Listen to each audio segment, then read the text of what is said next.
Hello everyone, welcome back to Siri's cook house.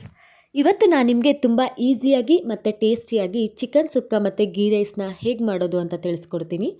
ಒಂದು ಕುಕ್ಕರ್ನ ತೊಗೊಂಡು ಅದಕ್ಕೆ 1-2 ಟೇಬಲ್ ಸ್ಪೂನ್ ಆಗೋಷ್ಟು ತುಪ್ಪನ ಹಾಕ್ಕೊಂಡು, ತುಪ್ಪ ಕಾದ್ಮೇಲೆ ಅದಕ್ಕೆ ಪಲಾವ್ ಎಲೆ, ಚಕ್ಕೆ, ಲವಂಗ, ಮರಾಠ ಮೊಗ್ಗು, ಅನಾನಸ್ ಹೂವು, ಸೋಂಪು, ಜೀರಿಗೆ, ಸ್ವಲ್ಪ ಕಸೂರಿ ಮೇಥಿ ಹಾಗೆ ಗೋಡಂಬಿನ ಹಾಕ್ಕೊಂಡು ತುಪ್ಪದಲ್ಲಿ ಚೆನ್ನಾಗಿ ಫ್ರೈ ಮಾಡ್ಕೋಬೇಕು. ಇದಕ್ಕೆ ನಾನು 1-2 ಹಸಿಮೆಣಸಿನ್ಕಾಯಿ ಹಾಗೆ 1-2 ಈರುಳ್ಳಿನ ಈ ರೀತಿ ಕಟ್ ಮಾಡಿ ಹಾಕ್ಕೊಂಡಿದ್ದೀನಿ. ಈರುಳ್ಳಿ ಚೆನ್ನಾಗಿ ಟ್ರಾನ್ಸ್ಲೂಸೆಂಟ್ ಆದಮೇಲೆ ಒಂದು ಅರ್ಧ ಟೇಬಲ್ ಸ್ಪೂನ್ ಆಗೋಷ್ಟು ಜಿಂಜರ್ ಗಾರ್ಲಿಕ್ ಪೇಸ್ಟ್ನ ಹಾಕ್ಕೊಂಡು ಹಸಿ ವಾಸನೆ ಹೋಗೋ ತನಕ ಫ್ರೈ ಮಾಡ್ಕೋಬೇಕು. ನಾನಿಲ್ಲಿ 1 ಕಪ್ ಅಕ್ಕಿಗೆ 2 ಕಪ್ ನೀರನ್ನ ಸೇರಿಸ್ಕೊಂಡಿದ್ದೀನಿ. ನೀವು ಬಾಸುಮತಿ ಅಕ್ಕಿ ಇದ್ದರೆ ಅದನ್ನು ಕೂಡ ಹಾಕ್ಕೊಳ್ಳಿ, ಇನ್ನೂ ಟೇಸ್ಟಿಯಾಗಿ ಬರುತ್ತೆ.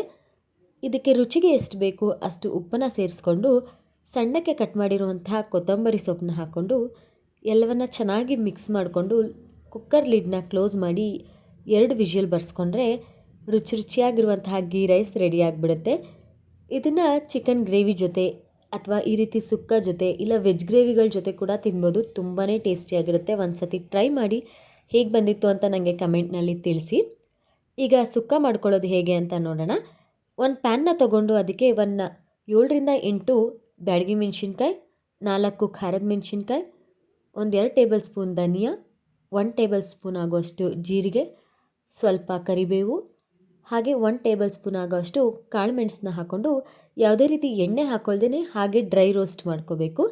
ಇದನ್ನೆಲ್ಲ ಮಿಕ್ಸಿ ಜಾರ್ಗೆ ಹಾಕ್ಕೊಂಡು ಸ್ವಲ್ಪ ನೀರು ಹಾಕ್ಕೊಂಡು ನುಣ್ಣಗೆ ರುಬ್ಬಿಟ್ಕೊಳ್ಳಿ. ಒಂದು ಕಡಾಯಿನ ತೊಗೊಂಡು ಅದಕ್ಕೆ 1-2 ಟೇಬಲ್ ಸ್ಪೂನ್ ಆಗೋಷ್ಟು ಎಣ್ಣೆನ ಹಾಕ್ಕೊಂಡು ಉದ್ದಕ್ಕೆ ಕಟ್ ಮಾಡಿರುವಂತಹ ಈರುಳ್ಳಿನ ಸೇರಿಸ್ಕೊಂಡು ಚೆನ್ನಾಗಿ ಫ್ರೈ ಮಾಡ್ಕೊಳ್ಳಿ. 1 ಟೇಬಲ್ ಸ್ಪೂನಷ್ಟು ಜಿಂಜರ್ ಗಾರ್ಲಿಕ್ ಪೇಸ್ಟ್ನ ಹಾಕ್ಕೊಂಡು ಹಸಿ ವಾಸನೆ ಹೋಗೋ ತನಕ ಫ್ರೈ ಮಾಡಿಕೊಂಡು ಚಿಕನ್ನ ಆ್ಯಡ್ ಮಾಡ್ಕೊಳ್ಳಿ. ಚಿಕನ್ನ ಈಗ ಚೆನ್ನಾಗಿ ಕುಕ್ ಮಾಡ್ಕೋಬೇಕು. ಚಿಕನ್ ಬೇಗ ಸಾಫ್ಟ್ ಆಗಬೇಕು ಅಂದರೆ ಅದಕ್ಕೆ ಸ್ವಲ್ಪ ಅರಿಶಿನ ಪುಡಿ ಹಾಗೆ ಉಪ್ಪನ್ನ ಸೇರಿಸ್ಕೊಳ್ಳಿ. ಇದರಿಂದ ಚಿಕನ್ ಬೇಗ ಕುಕ್ಕಾಗಿ ಸಾಫ್ಟ್ ಆಗಿಬಿಡುತ್ತೆ. ಇದೆಲ್ಲವನ್ನು ಹಾಕಿ ಮಿಕ್ಸ್ ಮಾಡಿ ಲಿಡ್ ಕ್ಲೋಸ್ ಮಾಡಿ ಒಂದು 10 ಮಿನಿಟ್ಸ್ ಬಿಡೋಣ. 10 ಮಿನಿಟ್ಸ್ ಆದಮೇಲೆ ನೋಡಿ ಚಿಕನ್ ಹೇಗೆ ನೀರು ಬಿಟ್ಕೊಂಡು ಚೆನ್ನಾಗಿ ಕುಕ್ ಆಗಿದೆ. ಇದಕ್ಕೆ ಒಂದು ಅರ್ಧ ಹೋಳು ನಿಂಬೆಹಣ್ಣು ಹಾಕೋತಾ ಇದ್ದೀನಿ. ಹಾಗೆ ನಾವು ರುಬ್ಬಿಟ್ಕೊಂಡಿದ್ವಲ್ಲ ಆ ಮಸಾಲೆನೂ ಕೂಡ ಈಗ ಸೇರಿಸ್ಕೊಳ್ಳಿ. ಅದ್ರ ಜೊತೆ 1 ಟೇಬಲ್ ಸ್ಪೂನ್ ಆಗೋಷ್ಟು ಗರಂ ಮಸಾಲನ ಹಾಕ್ಕೊಂಡು ಚೆನ್ನಾಗಿ ಮಿಕ್ಸ್ ಮಾಡ್ಕೊಳ್ಳಿ. ಇದು ಸುಕ್ಕ ಆಗಿರೋದ್ರಿಂದ ನೀರನ್ನ ಜಾಸ್ತಿ ಹಾಕಬಾರ್ದು, ಆದಷ್ಟು ಕಡಿಮೆನೇ ಹಾಕ್ಕೊಳ್ಳಿ. ಗ್ರೇವಿ ಟೈಪ್ ಎಲ್ಲ ಜಾಸ್ತಿ ನೀರು ಹಾಕ್ಕೊಳ್ಳೋಕೆ ಹೋಗ್ಬೇಡಿ, ಚೆನ್ನಾಗಾಗಲ್ಲ. ನಾನು ಮಿಕ್ಸಿ ಜಾರ್ಗೆ ಸ್ವಲ್ಪ ನೀರು ಹಾಕಿ ಅದನ್ನು ಇದಕ್ಕೆ ಹಾಕ್ಕೊಂಡಿದ್ದೀನಿ. ಈಗ ನಾವು ಹಾಕಿರೋ ಮಸಾಲೆ ಚಿಕನ್ ಚೆನ್ನಾಗಿ ಹೀರ್ಕೋಬೇಕು. ಆ ರೀತಿ ಇದನ್ನು ಚೆನ್ನಾಗಿ ಕುದಿಸ್ಕೋಬೇಕು. ಒಂದು 5 ಮಿನಿಟ್ಸ್ ಲಿಡ್ ಕ್ಲೋಸ್ ಮಾಡಿ ಬಿಡೋಣ.